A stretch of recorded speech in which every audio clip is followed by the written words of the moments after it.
ಎಲ್ರಿಗೂ ನಮಸ್ಕಾರ. ನಾನು ನಿಮ್ಮ ಕ್ಲಿನಿಕಲ್ ಡೈಟಿಷಿಯನ್ ರೇಖಾ. ಮೆಂತೆಕಾಳು ಫೆನಿಗ್ರೀಕ್ ಸೀಡ್ಸ್ ಇವತ್ತಿನ ಟಾಪಿಕ್. ಎಲ್ರ ಮನೆಯಲ್ಲಿ ಸಾಮಾನ್ಯವಾಗಿ ಸಿಗುವಂತ ಮಸಾಲೆ ಪದಾರ್ಥ ಆದಂತ ಮೆಂತೆಕಾಳುಗಳ ಸೇವನೆಯಿಂದ ಏನೆಲ್ಲ ಪ್ರಯೋಜನಗಳಾಗುತ್ತೆ ಅಂತ ತಿಳ್ಕೊಳ್ಳೋಣ. ಇತ್ತೀಚಿನ ದಿನಗಳಲ್ಲಿ ಡಯಾಬಿಟಿಸ್ ಇದ್ದವರು ವೇಟ್ ಲಾಸ್ ಮಾಡ್ಕೋಬೇಕನ್ನೋರು ಮೆಂತೆಕಾಳು ತಿನ್ನೋದು ಕಾಮನ್ ಆಗಿದೆ. ಮೆಂತೆಕಾಳು ಅಡುಗೆಗೆ ಅಷ್ಟೇ ಸೀಮಿತ ಅಲ್ಲದೆ ಬಹಳಷ್ಟು ಔಷಧಿ ಗುಣಗಳನ್ನ ಹೊಂದಿರೋದ್ರಿಂದ ಇದನ್ನ ಆಯುರ್ವೇದಿಕ್ ಅಲ್ಲಿ ಅಥವಾ ಇನ್ನಿತರ ಔಷಧಿ ತಯಾರಿಕೆ ಮಾಡೋದ್ರಲ್ಲಿ ಕೂಡ ಬಳಕೆ ಮಾಡೋದು ಜಾಸ್ತಿ ಆಗಿದೆ. ಮೆಂತೆಕಾಳುಗಳಲ್ಲಿ ಬಹಳಷ್ಟು protein, vitamins, minerals, fibre, fat, carbohydrate, ಅನೇಕ ಪ್ರಮುಖವಾದಂತಹ ಇನ್ನಿತರ ಪೋಷಕಾಂಶಗಳಾದಂತಹ ಕಬ್ಬಿಣಾಂಶ, ನಾರಿನಾಂಶಗಳು ಇರುವುದರಿಂದ ನಿಮ್ಮ ಆರೋಗ್ಯಕ್ಕೆ ಬಹಳಷ್ಟು ಲಾಭಗಳನ್ನ ನೀವು ತಂದ್ಕೋಬಹುದು.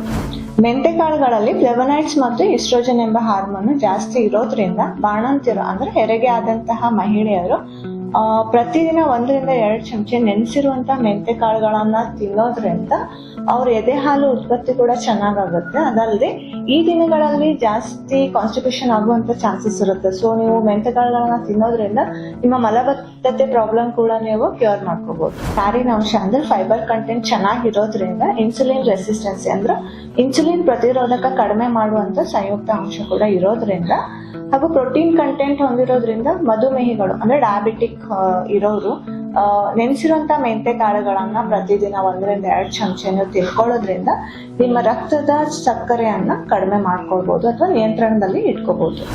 ಮೆಂತೆ ಒಂದು ನೈಸರ್ಗಿಕವಾದ ಅಂದ್ರೆ ನ್ಯಾಚುರಲ್ ಆಂಟಾಸಿಡ್ ಅಂತ ಹೇಳ್ಬೋದು. ಯಾಕಂತಂದ್ರ ಮೆಂತೆನ ನೀವು ಸೇವನೆ ಮಾಡೋದ್ರಿಂದ ಗ್ಯಾಸು, ಆಸಿಡಿಟಿ, ಎದೆ ಉರಿತ, ಹೊಟ್ಟೆ ಉಬ್ಬರ, ಸೊ ಇದೇ ತರದ ಇನ್ನಿತರ ಅಜೀರ್ಣತೆ ಕಾಯಿಲೆಗಳನ್ನ ನೀವು ನಿವಾರಣೆ ಮಾಡ್ಕೋಬಹುದು.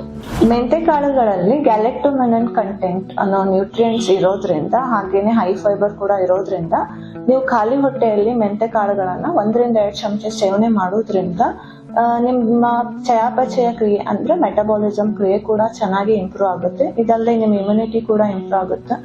ವೇಟ್ ಲಾಸ್ ಮಾಡೋರ್ಗೂ ಕೂಡ ಇದು ಬಹಳ ಉಪಯುಕ್ತವಾಗಿದೆ. ಯಾಕಂತಂದ್ರ ಮೆಂತೆಕಾಳು ಹೈ ಫೈಬರ್ ಕಂಟೆಂಟ್ ಹೊಂದಿರೋದ್ರಿಂದ ನೀವು ಅದನ್ನ ತಿಂದ ತಕ್ಷಣ ಸ್ವಲ್ಪ ಹೊಟ್ಟೆ ತುಂಬಿದಂಗೆ ಅನ್ಸಿರ್ತಿರುತ್ತೆ. ಸೊ ನೀವು ಇದರಿಂದ ನೀವು ಫುಡ್ ಕ್ವಾಂಟಿಟಿಯನ್ನ ಕೂಡ ಕಂಟ್ರೋಲ್ ಮಾಡ್ಕೋಬಹುದು.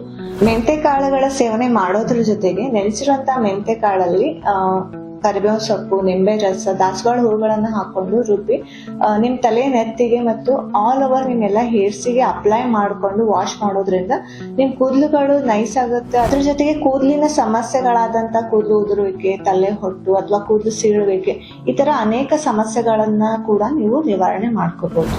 ಸೊ ಇಷ್ಟೆಲ್ಲ ಔಷಧಿ ಗುಣಗಳನ್ನ ಹೊಂದಿರುವಂತ ಮೆಂತೆ ಕಾಳುಗಳನ್ನ ಆರೋಗ್ಯ ಸಮಸ್ಯೆ ಇದ್ದವ್ರು ಅಷ್ಟೇ ಅಲ್ಲದೆ ನಾರ್ಮಲ್ ಆಗಿರುವಂತ ಎಲ್ರು ಕೂಡ ನೀವು ನಿತ್ಯವಾಗಿ ಸೇವಿಸ್ಕೊಂಡು ನಿಮ್ಮ ಆರೋಗ್ಯನ ಚೆನ್ನಾಗಿಟ್ಕೋಬಹುದು. ಸೊ ನೀವು ಪ್ರತಿದಿನ 1-2 ಚಮಚೆ ಅಷ್ಟು ನೆನೆಸಿರುವಂತದ್ದು ಅಥವಾ ಮೊಳಕೆ ಬರ್ಸಿರುವಂತದ್ದು ಅಥವಾ ಪೌಡರ್ ಫಾರ್ಮ್ ಅಲ್ಲಿ ಕೂಡ ನೀವು ಮೆಂತೆ ಕಾಳುಗಳನ್ನ ಸೇವನೆ ಮಾಡ್ಕೋಬಹುದು. ಅದು ಪ್ರತಿಯೊಂದು ಅಡುಗೆಯಲ್ಲೂ ಕೂಡ ನೀವು ಮೆಂತೆ ಕಾಳುಗಳನ್ನ ಉಪಯೋಗಿಸ್ಕೋಬಹುದು. ಸೊ ಇವತ್ತಿನ ನನ್ನ ವಿಡಿಯೋ ಇಷ್ಟ ಆದಲ್ಲಿ ಲೈಕ್ ಮಾಡ್ರಿ, ಶೇರ್ ಮಾಡ್ರಿ, ಕಮೆಂಟ್ ಮಾಡ್ರಿ, ಹಾಗೇನೆ ಸಬ್ಸ್ಕ್ರೈಬ್ ಮಾಡ್ರಿ. Thank you.